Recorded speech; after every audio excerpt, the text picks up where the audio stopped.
The birth of the African Renaissance was articulated by Cheikh Anta Diop, who believed that the challenges of the African continent shall overcome through the confrontation of cultural, scientific, and economic renewal. Former President of South Africa, Thabo Mbeki populated it with an intention of advocating for self-determination, unity, identity, development, and transformation of political and economy of the continent. The envisioned statement was to see Africa as a unitary continent that could fight imperialism and capitalism, which were seen as enemies of development from an Africanism perspective. The dream was, however, not realized due to the influence exerted by the Western on other states in Africa, and that affected development in Africa. From this premise, the study will start by outlining the African Renaissance quest for unity, followed by how the dream of Mbeki was thwarted away by the suspicion and doubt among the African states, and how African Union was seen as an entity to promote Africanism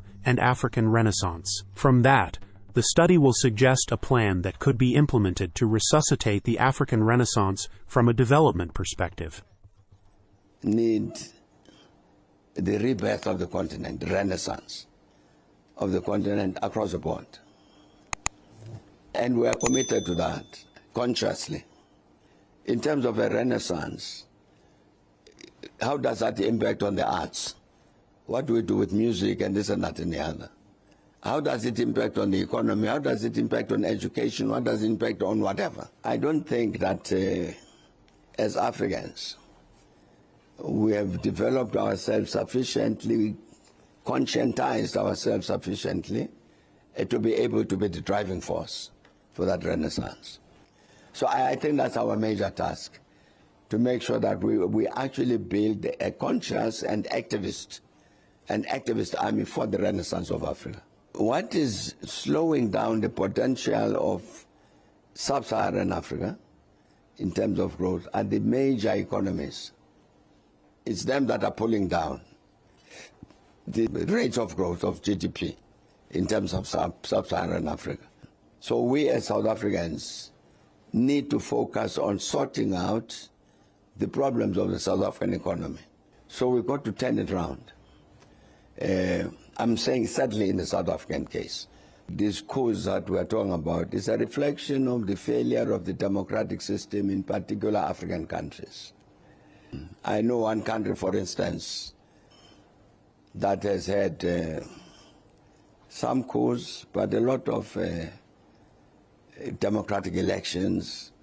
But in the end, you find, and then there's a coup, and currently even now there's a military government. You find that we have these democratic elections and all that. But in fact, power is being changed between three families. They are alternating. So in the end, the population gets fed up with that. This democratic system is not working. Let's break it. We've had instances where the younger soldiers maybe forget for a minute the fact that they are wearing uniforms. This is the youth who then come to a realization that we might even have had a succession of democratic elections. All of the agreements that the former Francophone countries signed with France as they got independence, many of them remain with those agreements to do with the military, with the economy and the language and all of these things. Now, of course, now the young people are wearing uniforms.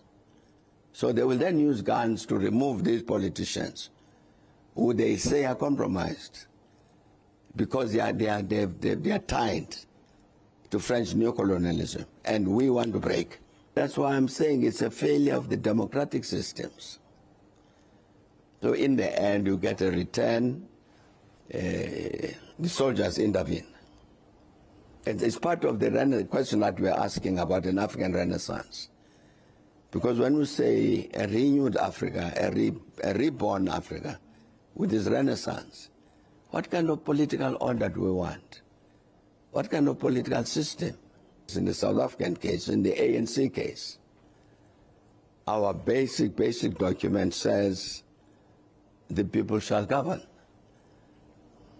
Not the party that has won the elections. shall govern, but the people shall govern. But how do you arrange the political constitutional order so that the masses of the people have a sense of participating in governing, in determining their own future?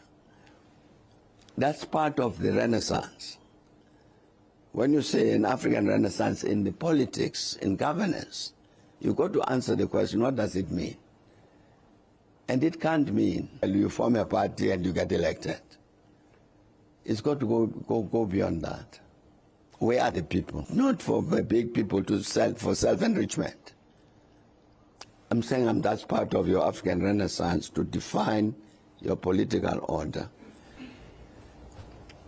But it's the absence of the failure of our democracies that encourages the